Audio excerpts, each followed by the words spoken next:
Hi guys, Pastor P here. Happy Tuesday, March 28th. Hope that you guys are doing well as we're winding down the month of March. I just want to start by sharing this amazing passage with you. And it's quite lengthy, but maybe it'll wash over you and give you some awareness and looking beyond ourselves.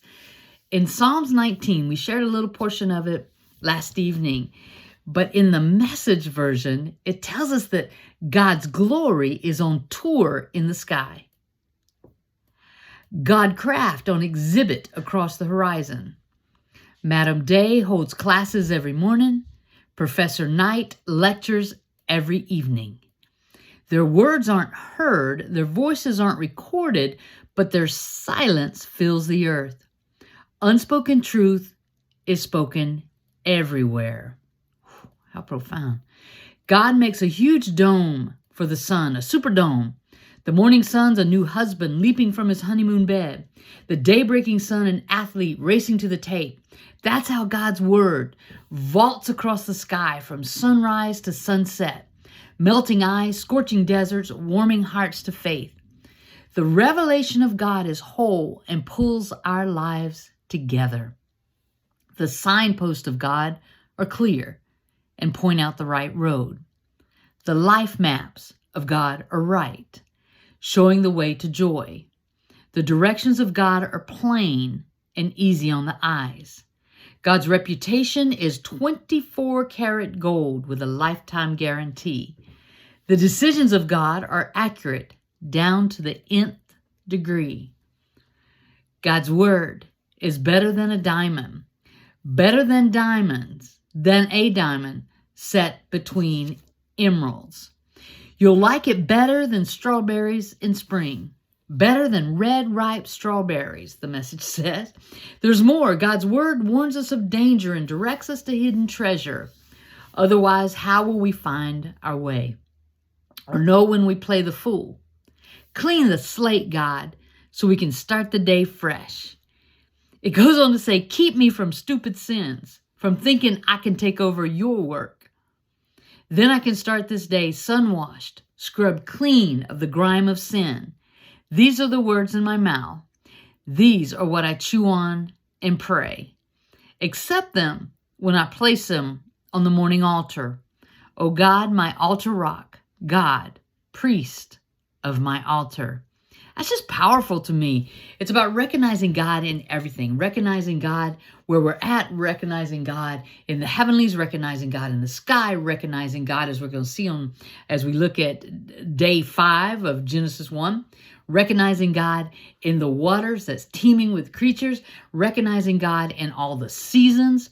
In Ecclesiastes, get this, in Ecclesiastes 3, it tells us there's an opportune time to do things, a right time for everything on the earth. Who's to say right now is the right time? Right now.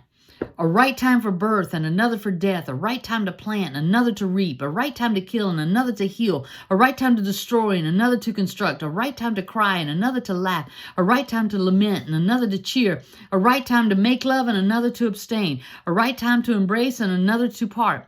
A right time to search and another to count your losses. A right time to hold on and another to let go. A right time to rip out and another to mend. A right time to shut up and another to speak up.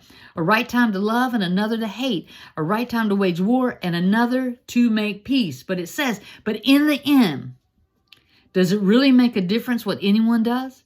I've had a good look at what God has given us to do. Busy work mostly. True, God made everything beautiful in itself. In itself. In itself.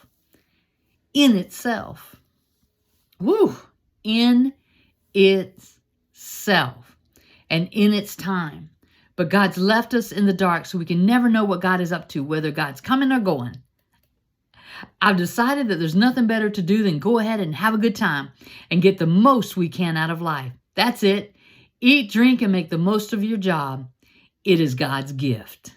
See, there's a season for everything. As we talked about the sun and the moon and the stars were planted in their proper place, and it told us that God named every star and everything, and it creates the seasons, and it moves and grooves through the seasons of our life.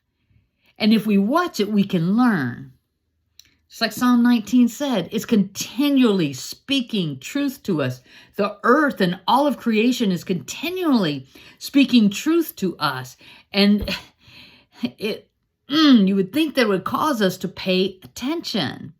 I encourage you to begin to pay attention. In Genesis chapter 1, let's go there. We're looking at the 5th day today. It tells us that on the 5th day, God spoke. Swarm ocean with fish and all sea life. Birds fly through the sky over earth. God created the huge whales and all the swarm of life in the waters and every kind of species of flying birds. God saw that it was good, and God blessed them. God blessed them. The Hebrew word barak. God blessed them and said he created them to create. God blessed them. And he said, prosper, reproduce, fill the ocean, create. Create. Birds reproduce on earth. You know, I'm trying in my mind, I'm holding back, I'm pulling the reins back because I want to jump to day 6 when humanity is created. Oh, wow. Birds reproduce on earth. It was evening, it was morning, day 5. Okay, we find that in day 1, 2, and 3, if you remember correctly, in the beginning of Genesis 1:1, let's go there. It says, in the beginning, God created the heavens and the earth. Now the earth was what? Formless and empty. Remember we talked about that tohu wabohu. There was confusion. There was frustration. There was a void. Darkness was over the surface of the deep. And the Spirit of God was hovering over the waters. The Spirit of God is still present in the middle of all this. We learned that the Word is still present in all of this. Wisdom is still present in all of this. And so days 1, 2, and 3, where light was brought forth, where the separations began, where the sun and the moon and the stars were set in place, that is helping to bring form to this formlessness, right? It says verse 2, now the earth was formless. So now God is working in day 1, 2, and 3 to bring form, to bring order, to bring structure. Okay? And then as we got to day 4, okay, day 4, God filled the sky, sun and moon and stars. Day 5 is beginning to fill. It said that the earth was formless and empty. The earth was void. And God is working to fill this back up. Okay, we're no different. God brings the order. You got to bring the order first. Okay? In whatever we're dealing with, we got to bring order first. First, there's awareness. And now we start realigning and aligning things for order. You have to bring order before you begin to fill. And so God is beginning to fill the earth up. And in that filling up, God chose to bless the waters that teemed. It says here that, let me back up just a second. Let the water teem with living creatures. Not just a here a fish, there a fish, everywhere a fish. It was teem. Let's fill it.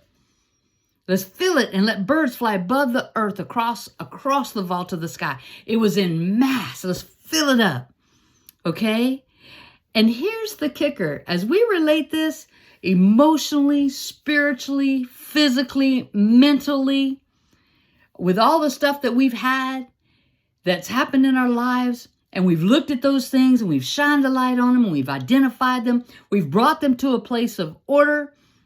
And so now God is in a place of, now that they're in order, let's fill that space with goodness. Let's bless that space with that creative force, with creative power to fill it with what it needs.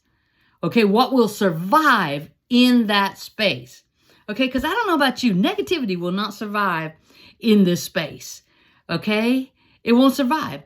Anxiety won't survive in this space.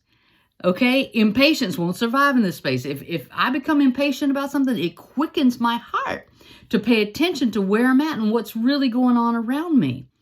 Okay, fear will not survive in this space. See, God had to put those living creatures in the space in which they would survive, in which they would thrive, in which they would thrive and began to create and began to fill that space. Okay, you follow me with this? And so we're no different. As we bring order to our life and we're pressing in about the things that we desire most, our purpose, fulfill the possibilities of us, fulfill the possibilities that God has created us, all the things that God has created us to be and to do. And as we fill those places with us, with life, with teaming, with the substance and the resources and the purpose and the possibilities that God has purposed for us, okay, there is life that comes to that place. There's a thriving that begins to happen. Okay, no longer just surviving with every day, oh, I gotta live with this fear, or I gotta live with this anxiety, or I gotta live with this stress, I gotta live with it. No. Let's begin to acknowledge things. Let's put God on it in order to get some order in your thinking, away from the negativity and into what God is so desiring to bring life unto you. A life that, as Psalm 19 was declaring to us, let's look at that again, speaking to us every day and every night. It said here that in Psalm 19, it says that Madam Day holds classes every morning and Professor Knight lectures each evening.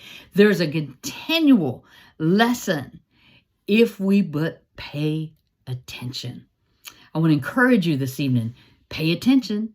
As we head out here in just a few minutes and we're putting our telescope together, and we're very blessed this evening to have our grandsons here, and it was a pizza kind of evening, and so they're over there and making cookies and baking cookies and decorating cookies and just having a good evening. I'm going to get back over there, and at sunset, we're going to break out our telescope and see what God's showing us. See what God's got for us in the heavenlies tonight. And so we're excited about that. So we're going to ask you, have a wonderful night. Allow the light of God, the light of Christ, to shine within you and within your situation. I love you. Have a wonderful night. See you tomorrow. Bye now.